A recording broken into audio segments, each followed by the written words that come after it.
Hi friends, welcome to me channel. కేంద్ర ప్రభుత్వ సంస్థ అయినటువంటి DRDO నుండి మనకు ఒక బంపర్ నోటిఫికేషన్ రిలీజ్ అయిందండి. అది కూడా మనకి హైదరాబాద్లోనే పోస్టింగ్ ఉంటుంది. దీనికి ఎటువంటి ఫీజు చెల్లించాల్సిన అవసరం లేదు, ఎటువంటి ఎక్స్పీరియన్స్ అవసరం లేదు. అండ్ ఇంకో విషయం ఏంటంటే మనకి ఎటువంటి ఎగ్జామ్ కూడా లేకుండా డైరెక్ట్ ఇంటర్వ్యూ కాల్ చేసి సర్టిఫికేట్స్ వెరిఫై చేసి మీకు జాబ్ ఇస్తారనమాట.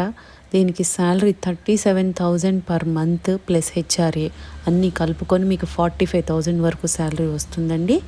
సో కంప్లీట్ జాబ్ డీటెయిల్స్ అన్నీ కూడా డైరెక్ట్ సైట్కి వెళ్ళి క్లియర్గా చెక్ చేద్దాము. కాబట్టి ఈ వీడియో ఎక్కడ మిస్ కాకుండా లాస్ట్ వరకు చూడండి ఫ్రెండ్స్. దీనికోసం మనం వెళ్ళాల్సిన వెబ్సైట్ ఏంటంటే drdo.gov.in. ఈ వెబ్సైట్కి వెళ్తే అఫీషియల్ పోర్టల్ ఈ విధంగా ఓపెన్ అవుతుందండి. కెరీర్స్ అనే ఆప్షన్ క్లిక్ చేయాలి. ఏమేమి ఉన్నాయో అన్నీ మనకి లిస్ట్ అయితే వస్తుందన్నమాట. కిందకి స్క్రోల్ చేయండి, ఇక్కడ లిస్ట్ అంతా కనిపిస్తుంది. మనకు కావాల్సింది ఏంటంటే advertisement for the award of junior research fellowship Hyderabad అని ఉంది కదా. సో ఇది అనమాట. లాస్ట్ డేట్ చూడండి 6/12. అడ్వర్టైజ్మెంట్ కావాలంటే మనం అడ్వర్టైజ్మెంట్ అండ్ అప్లికేషన్ ఫామ్ ఇది క్లిక్ చేస్తే ఇలా ఓపెన్ అవుతుంది అనమాట. నోటిఫికేషన్ ఈ విధంగా ఓపెన్ అయిందండి. డీటెయిల్స్ అన్నీ కూడా క్లియర్గా చెక్ చేద్దాము. మనకి DRDO defence research and development organisation మనందరికీ తెలుసు, కేంద్ర ప్రభుత్వ సంస్థ. హైదరాబాద్లో లొకేషన్ ఉంది కదా, వాళ్ళు మనకి నోటిఫికేషన్ రిలీజ్ చేస్తున్నారనమాట. దీనికి ఎలాంటి ఎగ్జామ్ కండక్ట్ చేయకుండా డైరెక్ట్ వాకిన్ ఇంటర్వ్యూ. చూడండి, walk in interview on 3rd, 4th, 5th, 6th December అంటున్నారు. సో 3rd నుంచి 6th వరకు ఇంటర్వ్యూస్ కండక్ట్ చేస్తారు. అది ఏ పోస్ట్ కంటే జూనియర్ రీసెర్చ్ ఫెలోషిప్ అండి. JRF పోస్టులకి వీళ్ళు ఇప్పుడు రిక్రూట్మెంట్ తీసుకుంటున్నారనమాట. ఇండియన్ సిటిజన్స్ ఎవరైనా కూడా అప్లై చేసుకోవచ్చండి. అయితే మనకి డీటెయిల్స్ అన్నీ కూడా క్లియర్గా ఇస్తున్నారు, చెక్ చేద్దాము. ఫస్ట్ మనకి ఇదేంటంటే జూనియర్ రీసెర్చ్ ఫెలో 1 ఉంది, జూనియర్ రీసెర్చ్ ఫెలో 2 ఉంది. 2 విభాగాలు ఉన్నాయన్నమాట, డిసిప్లిన్స్. ఒకటి వచ్చేసి మీకు ఎలక్ట్రికల్ అండ్ ఎలక్ట్రానిక్స్, లేదంటే electronics and communication engineering subject. ఇంకొకటి mechanical engineering or aeronautical or aerospace engineering వాళ్ళకి ఇస్తున్నారనమాట. వేకెన్సీస్ చూడండి, ఎలక్ట్రికల్లో 8 ఉన్నాయండి, మెకానికల్ వాళ్ళకి 4 ఉన్నాయి. దీనికి మీకు ఎలక్ట్రికల్ వాళ్ళకి BE BTech with first class in electrical or electronics engineering, లేదంటే ఎలక్ట్రానిక్స్ అండ్ కమ్యూనికేషన్ అంటే ECE EEE చేసిన వాళ్ళు ఉంటారు కదా, బీటెక్ BE వాళ్ళకి. అండ్ మీకు ఫస్ట్ క్లాస్లో పాస్ అయి ఉన్న వాళ్ళకి, లేదంటే కనుక MTech చేసి ఉంటారు కదా ఫస్ట్ క్లాస్లో ఎలక్ట్రికల్ కానీ ECE కానీ, వాళ్ళు ఎలిజిబుల్ అనమాట. అదేవిధంగా మెకానికల్ ఇంజనీరింగ్ వాళ్ళకైతే బీటెక్ BE అనేది ఫస్ట్ క్లాస్లో మీకు మెకానికల్ ఇంజనీరింగ్, ఏరోనాటికల్ లేదంటే ఏరోస్పేస్ ఇంజనీరింగ్లో చేసిన వాళ్ళు ఎలిజిబుల్ అవుతారండి.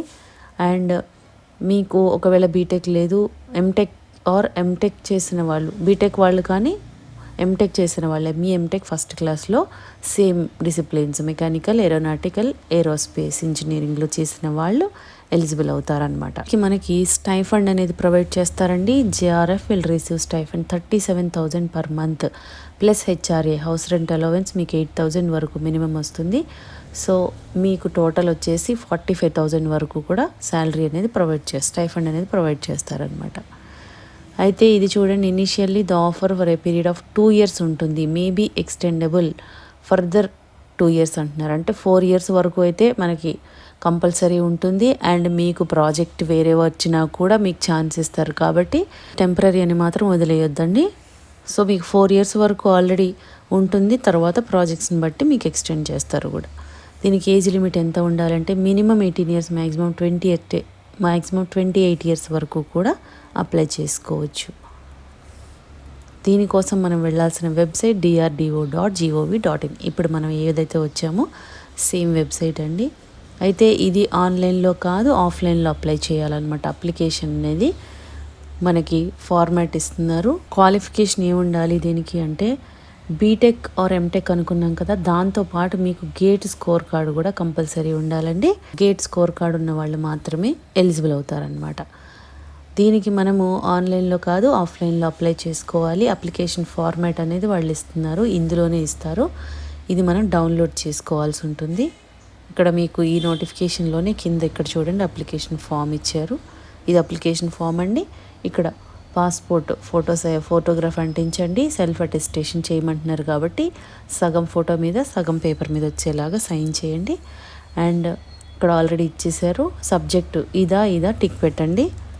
మీరు ఈ అప్లికేషన్ మొత్తం బ్లాక్ లెటర్స్లో ఫిల్ చేయండి. Name, father's name, address, mobile number, date of birth, gender, category, education qualifications, me details అన్నీ కూడా ఇవ్వాలన్నమాట. నెక్స్ట్ వర్క్ ఎక్స్పీరియన్స్ ఉంటే ఆ డీటెయిల్స్ ఇవ్వాలి. గేట్ స్కోర్ ఉంది కదా, ఆ డీటెయిల్స్ ఇవ్వాలి. ఇక్కడ సిగ్నేచర్, ప్లేసు, డేటు, ఈ విధంగా ఉంటుంది అప్లికేషన్ ఫామ్. మనకి ఎటువంటి ఎగ్జామ్ లేదు కాబట్టి డైరెక్ట్ ఇంటర్వ్యూకి వెళ్ళేటప్పుడు మీరు ఈ అప్లికేషన్ ఫామ్ని ప్రింట్ తీసుకొని దీంతో పాటు with self attested copies of, అంటే మీరు అప్లికేషన్తో పాటు date of birth certificate, degree or provisional certificate along with marks memo, mark లిస్టులు ఉంటాయి కదా, అది provisional, gate score and caste certificate, NOC, ఎవరైనా జాబ్ చేస్తూ ఉంటే నో అబ్జెక్షన్ సర్టిఫికేట్ తీసుకురావాలన్నమాట కంపెనీ నుంచి. ఇంకా టెస్టిమోనియల్స్ ఏమైనా ఉంటే అవి అన్నీ కూడా కాపీస్ అండి. ఇవన్నీ కూడా ఒక సెట్ తీసుకోండి. మార్క్స్ మెమోస్ అండ్ మీకు date of birth, caste certificate, no objection certificate, ఇవన్నీ కూడా ఒక సెట్ కాపీ తీసుకోండి. అండ్ ఒరిజినల్స్ కూడా చూడండి, ఎన్క్లోజ్ టు ద అప్లికేషన్ ఫామ్కి ఎన్క్లోజ్ చేసి తీసుకెళ్ళాలన్నమాట. సెలక్షన్ ప్రాసెస్ డైరెక్ట్గా మీ గేట్ స్కోర్ కార్డు ఉంది కదా, దాన్ని చూసి అండ్ మీకు డిగ్రీలో ఎన్ని మార్క్స్ వచ్చాయో దాన్ని బేస్ చేసుకొని మీకు డైరెక్ట్గా మిమ్మల్ని డైరెక్ట్గా తీసుకుంటారనమాట. సో ఈ విధంగా ఉంటుందండి. అండ్ చూడండి, వర్క్ ఎక్స్పీరియన్స్ ఒకవేళ ఉంటే కనుక వాళ్ళకి ప్రిఫరెన్స్ ఇస్తారంట. అదేవిధంగా date and venue of walk-in interview, direct walk-in interview అనుకున్నాం కదా, 3rd, 4th, 5th and 6th. 3rd, 4th ఏమో మీకు ఎలక్ట్రికల్ వాళ్ళకి, 5th, 6th ఏమో మెకానికల్ వాళ్ళకి. మీరు చెక్ చేసుకోండి, JRF 1 and 2 అని ఇస్తున్నారు క్లియర్గా. So interested and eligible candidates ఎవరున్నారో ఛాన్స్ మిస్ చేసుకోకండి. బీటెక్ ఆర్ ఎంటెక్ చేసిన వాళ్ళు, ఎలక్ట్రికల్, ఈసీఈ అండ్ మెకానికల్, ఏరోనాటిక్స్లో చేసిన వాళ్ళకి చాలా మంచి అవకాశం. మీకు 45,000 వరకు స్టైఫండ్ పే చేసి మీకు ఆల్మోస్ట్ 4 years వరకు ఇస్తారు ఫెలోషిప్. కాబట్టి ఛాన్స్ మిస్ చేసుకోవద్దండి. చాలా మంచి అవకాశం. మనకి DRDO మన కేంద్ర ప్రభుత్వ సంస్థ అని తెలుసు కాబట్టి ఛాన్స్ మిస్ చేసుకోకండి ఫ్రెండ్స్. డైరెక్ట్ ఈ డేట్స్లో 3rd, 4th, 5th, 6th ఆ డేట్స్లో మీరు డైరెక్ట్ వాకిన్కి వెళ్ళిపోవచ్చు అనమాట. మీకు ఈ వీడియోలో ఇన్ఫర్మేషన్ యూస్ఫుల్గా అనిపిస్తే లైక్ చేయండి ఫ్రెండ్స్. ఇంకా లేటెస్ట్ జాబ్ డీటెయిల్స్ కావాలి అంటే సబ్స్క్రైబ్ చేసుకోండి. ఏదైనా డౌట్స్ ఉంటే కామెంట్ చేయండి, లేదంటే డిస్క్రిప్షన్లో మెయిల్ ఐడి మెన్షన్ చేసాము, దానికి కూడా మీరు మెయిల్ చేయొచ్చు. Thank you.